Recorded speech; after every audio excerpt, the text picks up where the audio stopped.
We're taught a clean, comforting version of how World War I began. Two shots in Sarajevo on a bright June morning in 1914, an assassination, a few angry telegrams, alliances clicking into place like gears, and then, almost by accident, Europe tumbling into the abyss. It's a story that feels manageable, a tragedy triggered by a single spark, a catastrophe no one truly intended, yet no one could stop. The continent, we're told, sleepwalked into war. That story is useful for classrooms. It fits into a textbook chapter. It gives the human brain something tidy. One moment, one culprit, one chain reaction. But it's also the version designed for beginners, the simplified narrative that avoids the harsh machinery underneath. It ignores the economics of empire, the logic of global trade, and the way strategic infrastructure can terrify great powers more than any army ever could. It reduces a conflict that shattered four empires and killed roughly 20 million people into a morality play about nationalism and diplomatic blunders. If you want to understand why men died by the millions in the mud of France and Belgium, why the Middle East ended up divided into the borders we recognize today, why Iraq and Syria emerged as states, why oil became the nervous system of the 20th century, and why Britain and France were willing to wager everything on total war, you have to look beyond the Archduke, beyond the ultimatum, beyond the mobilization tables. You have to look at a world map around 1900 and find the one thing that made British planners feel their empire's throat tightening. It wasn't a battleship. It wasn't a fortress. It wasn't even a rival flag flying over a colony. It was a railway. This is the story of the Berlin-Baghdad Railway, an iron corridor that threatened to rewire world power. A project so strategically dangerous that it helped push empires toward collision. A track line that promised to connect Europe's industrial core to the Middle East's resources, bypassing the maritime choke points Britain controlled like a hand around the globe's windpipe. And it is the story of the Ottoman Empire, the sick man of Europe, trying to escape financial captivity imposed by European creditors, only to step into a struggle that would tear it apart, slice its territories into artificial shapes, and leave a legacy of instability that still bleeds into the present. To understand why a railway could frighten an empire, you have to first understand the world as it stood at the turn of the 20th century, because that world operated on principles that feel foreign now. Britain was not merely a strong country, it was a planetary system. The British Empire controlled roughly a quarter of the Earth's land and governed hundreds of millions of people. Its possessions, protectorates, and dominions formed a chain around the world. Canada, India, Egypt, South Africa, Australia, islands in the Caribbean, ports in Asia, dots on the map that together made a single strategic organism. The phrase "the sun never sets on the British Empire" wasn't poetry. It was geography. But Britain's dominance did not depend on having the largest army. In fact, compared to continental powers, Britain's army was relatively small and professional. Britain's true strength rested on two pillars: control of the sea and control of a specific maritime shortcut that functioned like a valve on global trade. The first pillar was the Royal Navy. For much of the 19th century, Britain maintained the two-power standard, ensuring its fleet remained larger than the next two navies combined. That dominance meant Britain could do something no other state could do consistently: decide who traded when and under what risk. If Britain chose to blockade your ports, your economy suffocated. If Britain chose to protect your shipping, you prospered. Global commerce flowed under the shadow of the Royal Navy's guns. The second pillar was the Suez Canal. Completed in 1869, Suez did not simply shorten routes, it restructured empire. Before Suez, ships sailing from Europe to India or East Asia had to go around Africa, a long, expensive, vulnerable journey. The canal cut travel time dramatically and turned Egypt into a strategic hinge between Europe and Asia. And Britain, in practice, held the hinge. Egypt might have had its own ruler and its own institutions, but Britain stationed troops, dominated financial policy, and treated the canal zone as an imperial artery. Suez became the quickest route to India, and India was not just a colony. It was the crown jewel, a reservoir of wealth, manpower, raw materials, and markets. To hold India, Britain needed Suez. To project power into Asia, Britain needed Suez. To protect the economic logic of the empire, Britain needed Suez. This meant something enormous for every other power. If you were German, Russian, or Austro-Hungarian and you wanted direct access to Asian markets, you moved through a maritime world Britain supervised. Ships paid fees. Routes depended on British tolerance. In a crisis, Britain could delay you, inspect you, or cut you off entirely. Britain was not merely participating in world trade. Britain was collecting rent from it. That was the structure of British global dominance. A financial center in London, a naval fist on the oceans, and a choke point connecting Europe to the East. Now place yourself in the mind of rival powers watching this system. What do you do if you want to become truly global but the world's highways are patrolled by someone else? You build a new highway, not on water, on land. In the center of Europe, a new force was rising with stunning speed. Germany had unified only recently, in 1871, forged under Prussian leadership through war and diplomacy. In a few decades, it transformed from a collection of states into an industrial powerhouse. German steel production surged. German chemical industries became world-leading. German electrical companies wired cities. German universities set global standards. Germany excelled at the kind of modern capacity that defined 20th century power. Industry, science, manufacturing efficiency, and technological innovation. By the early 1900s, Germany was no longer merely catching up to Britain. In key areas, it was surpassing it. But Germany had an existential problem that wasn't about talent or ambition. It was about timing. Germany arrived late to the imperial carve-up.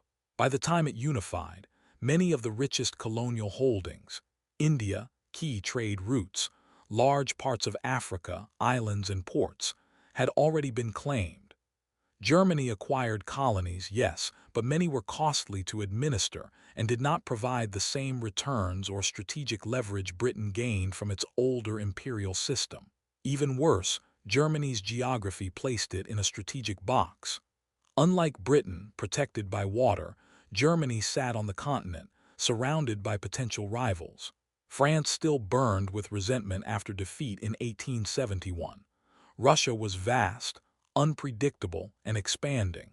Britain was suspicious of any challenger, and Germany's access to world markets depended heavily on sea lanes Britain could cut in wartime. German leaders understood the nightmare scenario. In a major war, the Royal Navy could blockade German ports. Germany would be strangled, cut off from trade, resources, and overseas supplies. German planners looked at the map and saw a cage built of geography and British naval power. If Germany wanted to become a true world power, it needed a route the Royal Navy could not police. A land route, a steel artery from Central Europe into the resource-rich regions beyond the Ottoman frontier. To the southeast lay an empire that once terrified Europe, the Ottoman Empire. For centuries it had controlled the eastern Mediterranean and the Middle East. It had taken Constantinople in 1453. It had threatened Vienna. It had ruled from North Africa to Mesopotamia. But by the late 19th century, the Ottomans were in visible decline, politically fragile, militarily behind, and racked by internal tensions. Territories had slipped away. Greece gained independence. Balkan nationalism surged. Egypt drifted under British dominance. Border regions simmered. Yet the most crippling Ottoman weakness was not battlefield defeat. It was debt. Throughout the 19th century, Ottoman rulers borrowed heavily from European financiers to modernize, pay bills, and keep the state functioning. The loans carried harsh terms. Interest accumulated. Corruption and inefficiency undermined reform. The empire could not generate enough revenue to keep up. In 1875, the Ottomans defaulted. That was a moment of humiliation and vulnerability, because in the age of empire, defaulting to European creditors was not merely an accounting problem.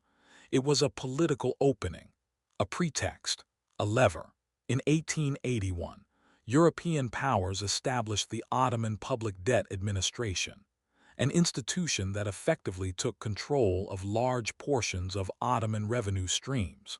This was financial imperialism executed through paperwork rather than warships.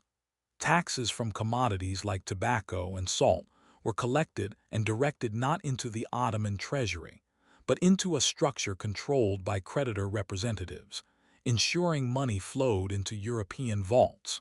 Imagine what that meant. An empire collecting taxes from its own people, only to watch those taxes siphoned away to pay interest abroad. Sovereignty evaporating in slow motion. Economic oxygen diverted before it could reach the lungs. The Ottoman state became trapped, unable to develop because development required money, unable to raise money because revenue was controlled. Borrowing more would deepen the dependency. Refusing meant collapse. Sultan Abdul Hamid II understood this trap. Whatever else he was, paranoid, harsh, calculating. He knew the Ottoman Empire was being strangled not just by enemies, but by finance. He needed modernization. Railways, communications, infrastructure that could hold the empire together and allow the state to move troops quickly and integrate markets. But he also knew that if Britain or France built those projects, they would demand more concessions, more control, more leverage. Infrastructure financed by creditors becomes a leash. He needed a partner strong enough to build, but not already deep inside Ottoman finances. He needed someone whose interests aligned against Britain and France. He needed Germany. For Germany, Ottoman weakness wasn't merely a pity, it was opportunity. German bankers and industrialists saw a chance to fund a project that could shift global trade. German strategists saw a chance to outflank British naval control. And Kaiser Wilhelm II, eager to push Germany into the front rank of global powers, saw the romance and the danger in the same image. German steel stretching east. The Berlin-Baghdad Railway was the bold idea. A rail line connecting Europe's industrial heart to the Ottoman East, through Constantinople, across Anatolia, through Syria and Mesopotamia, down toward Baghdad and ultimately the Persian Gulf. Think about what that would mean in practical terms. A train could leave Germany loaded with industrial goods, chemicals, machine tools, weapons, locomotives, travel across a connected land route, and reach the Middle East without ever touching the sea lanes Britain dominated. Trade that once needed passage through Suez could move overland. Supplies that might be blocked by a navy could roll on rails. It offered Germany an alternative route to markets and resources. It offered access to the Middle East's raw materials and strategic geography. It offered the Ottomans faster troop movement and economic integration, an internal spine for an empire struggling to hold itself together. For both empires, it looked like salvation. For Britain, it looked like a knife being quietly slid under the ribs. Construction advanced in stages. German financiers, especially through institutions like Deutsche Bank, were central in funding arrangements. Engineers surveyed routes through harsh terrain. Teams worked across mountains and deserts. The project was vast for its time and technically difficult. The railway had to cross the Taurus Mountains, a barrier of rock and elevation that demanded tunnels and complex engineering. It had to traverse arid regions where water was scarce and heat could kill. It had to navigate areas where tribal and local resistance made logistics dangerous. But slowly, rails advanced. And as they did, the strategic anxiety in London intensified. Because the railway was not just a trade route, it was a strategic corridor. If completed, it could allow Germany to move influence, goods, advisors, and possibly troops into the Ottoman sphere rapidly. It could create a supply line immune to British maritime control. And then another factor entered the equation, one that would dominate the century to come: oil. At the turn of the 20th century, coal still powered industrial civilization. But oil was rising, first as a commercial resource, then as a strategic obsession. Oil burned more efficiently than coal. It allowed ships to travel farther and faster. It reduced the labor needed to fuel a fleet. It changed the mathematics of war at sea. British naval leadership recognized this early. Influential figures pushed for oil-fired propulsion. Winston Churchill himself, as First Lord of the Admiralty, supported the transition. Britain's next generation of warships would rely on oil. That decision improved British naval power, but it also created a terrifying vulnerability. Britain did not have significant domestic oil. If the Royal Navy would run on oil, Britain needed secure, reliable sources abroad. That meant Persia, Mesopotamia, and the broader Middle East, regions under Ottoman influence or nearby. Now consider what geologists and strategists were beginning to suspect. Parts of Mesopotamia, areas near Mosul and Kirkuk, sat above major oil potential. Not fully proven in the way later decades would prove it, but increasingly likely. And the railway's proposed path ran straight through the zone that mattered. To Britain, the nightmare became more vivid. A German-backed rail corridor into the Middle East, with influence over the territory that might fuel the next century's fleets. A railway that could bypass Suez was already dangerous. A railway that could connect Germany to oil was catastrophic. Suddenly, the railway wasn't just an Ottoman modernization project. It was a direct threat to Britain's imperial nervous system. Britain responded the way great powers respond when their strategic foundations are threatened, with pressure, maneuver, and quiet coercion.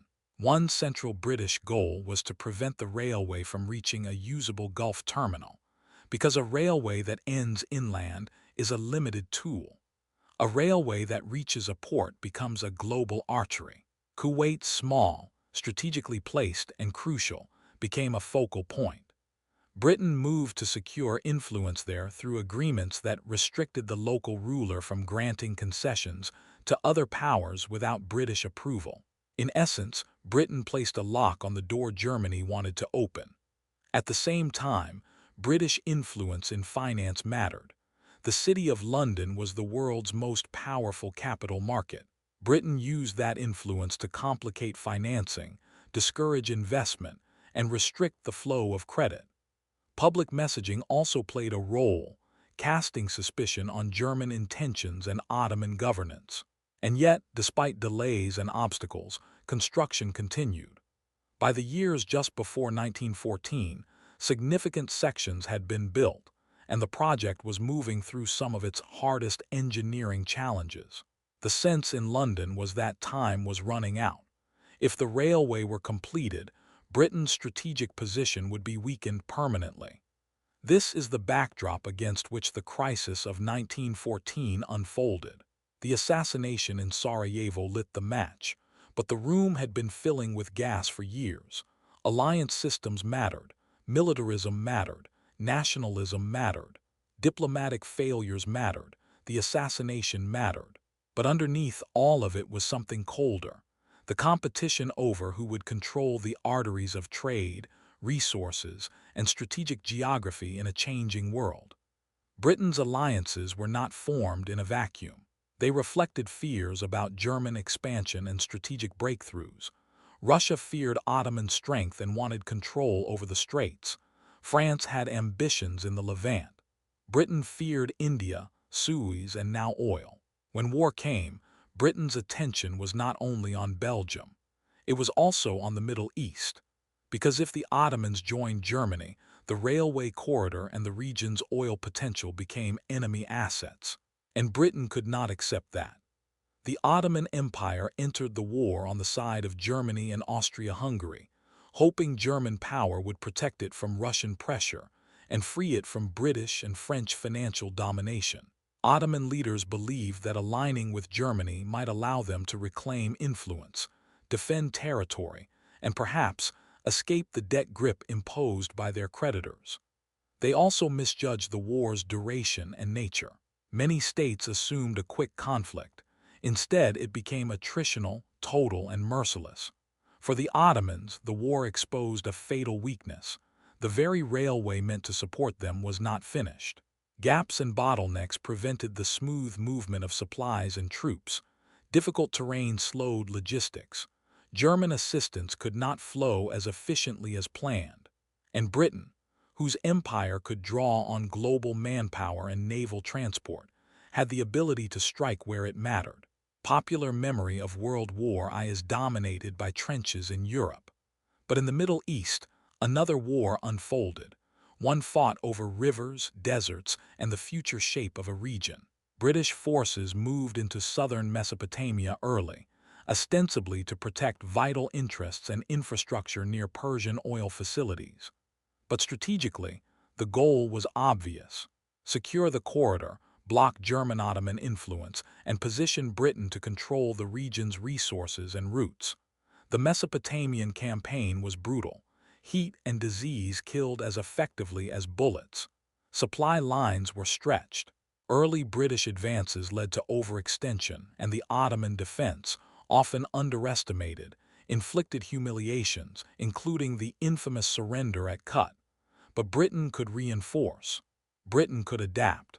Britain could bring in men and supplies from across an empire. And over time, British forces pushed deeper, capturing Baghdad and securing strategic ground. The railway that was supposed to unify Ottoman territory became, in practice, a battlefield marker. Whoever controlled the corridor controlled the future. Perhaps the clearest proof of what was really at stake is what Britain and France did while the war was still raging. They didn't wait for victory. They planned the division. In secret negotiations, British and French officials mapped out how Ottoman lands would be split into zones of control and influence. Lines were drawn that did not reflect communities, identities, or historical governance. They reflected strategy, access, ports, routes, influence. If you look at those lines with a cold eye, you can see the logic: ensure no rival, especially not Germany, could ever again build a single unified corridor from Europe to the Gulf under hostile control. Break the region into administrative pieces. Create borders that could be managed. Prevent consolidation. Maintain leverage. A railway intended to connect became a blueprint for division. To win the war, Britain made promises that could not all be honored. Arab leaders were encouraged with visions of post-war independence if they rebelled against Ottoman rule. The Arab Revolt became one of the war's most famous side theaters, romanticized through figures like T.E. Lawrence, whose guerrilla warfare included attacking rail lines and supply routes. Simultaneously, Britain issued commitments that supported Zionist aspirations for a national home in Palestine. And all the while, Britain had agreements with France about dividing the region into spheres. These promises collided. They were mutually incompatible. And after the war, the people who had fought expecting self-determination found themselves under new forms of foreign administration, branded as mandates rather than colonies. The Ottoman Empire collapsed. The Sultanate was dismantled. New borders emerged, often artificial, often unstable, often designed less for local coherence than for imperial management. The old empire's body was cut into shapes that would become Iraq, Syria, Lebanon, Palestine, and others. States created not by organic evolution but by strategic necessity and colonial design. After the war, oil development accelerated. Consortia and agreements formed to manage extraction and profit. Pipelines were built. Routes were chosen. And in a bitter twist, some infrastructure followed the same strategic logic as the railway, only now designed to move oil outward, not to develop local economies inward. The railway's dream, an integrated land bridge for mutual development, was never fully realized. The region was fragmented by borders and administrative divisions. The corridor became contested space rather than shared space. And the consequences were profound, because borders drawn for strategy are often borders drawn for tension. States assembled from diverse provinces became arenas for internal rivalry. Competing identities were placed under single flags. Political structures were imposed that did not always match social realities. These fractures did not immediately explode, but they waited, stored like stress in a fault line. The legacy of the Berlin-Baghdad Railway is not a historical curiosity. It is an echo running through modern geopolitics. The Middle East remains a chessboard because geography makes it one. It sits at the intersection of continents. It contains vast energy reserves. It offers routes, land and sea, that shape global trade. Over the 20th century, new powers inherited old obsessions. After Britain weakened, the United States became deeply invested in keeping the region within a friendly strategic framework. During World War II, Germany again dreamed of oil access. During the Cold War, fears shifted towards Soviet influence. The corridors remained the same. And now, in the 21st century, a different parallel appears. A rising industrial power seeks overland routes to bypass sea lane vulnerability. A dominant naval power fears losing control of choke points, and infrastructure becomes the battlefield of influence. In that sense, history doesn't repeat word for word, but the logic rhymes with frightening clarity. That is the core lesson the Berlin-Baghdad Railway leaves behind. A railway is never merely a railway. A port is never merely a port. A pipeline is never merely a pipeline. Infrastructure determines who controls movement of goods, of fuel, of armies, of capital, of influence. It creates dependencies and breaks them. It turns geography into leverage. And when infrastructure threatens the foundations of an existing empire's power, the response is rarely polite. Great powers will use finance, diplomacy, propaganda, covert influence, and, when necessary, war, to stop rivals from controlling the arteries that feed the world. Because in global politics, control of flow is control of fate. When people look at the Middle East today and are told that conflict there is inevitable, ancient, religious, irrational, they're being offered another classroom simplification, a story that fits neatly into a headline. But if you dig beneath modern explanations, you find something harder and colder: the geometry of empire, the legacy of decisions made in European rooms, the borders drawn with rulers and pencils, the corridors fought over because they mattered. You find a railway project that threatened Britain's maritime chokehold. You find an Ottoman attempt to escape debt captivity by inviting German capital and engineering. You find a great power competition that turned a development dream into a geopolitical alarm bell. And you find, behind the popular story of Sarajevo, a deeper contest. Over routes, over resources, over oil, over who would control the strategic bridge between Europe and Asia. The Berlin-Baghdad Railway was not finished in time to fulfill its designer's ambitions. It did not become the unified iron road its planners imagined, but in a darker sense it succeeded anyway, because it forced empires to react. It accelerated rivalries. It helped shape war aims. It influenced how victors divided territory. It left lines on maps that did not heal. The train that never truly arrived still cast a shadow long enough to reach us. And if you want to understand why the 20th century unfolded as it did, why the Middle East became a focal point of conflict, why oil became the lifeblood of power, and why infrastructure can decide the fate of empires, you don't start only in Sarajevo. You start with the railway, with steel, with geography, with the realization that the most dangerous weapon an empire can face is sometimes not a gun, but a route that makes the empire's choke points irrelevant. Thank you for watching. If you want to understand how economies rise and fall, how wealth is created and destroyed, and what history's greatest cautionary tales teach us about our own time, make sure to subscribe. These patterns repeat, and understanding them might be the most valuable knowledge you can possess. We'll see you in the next one.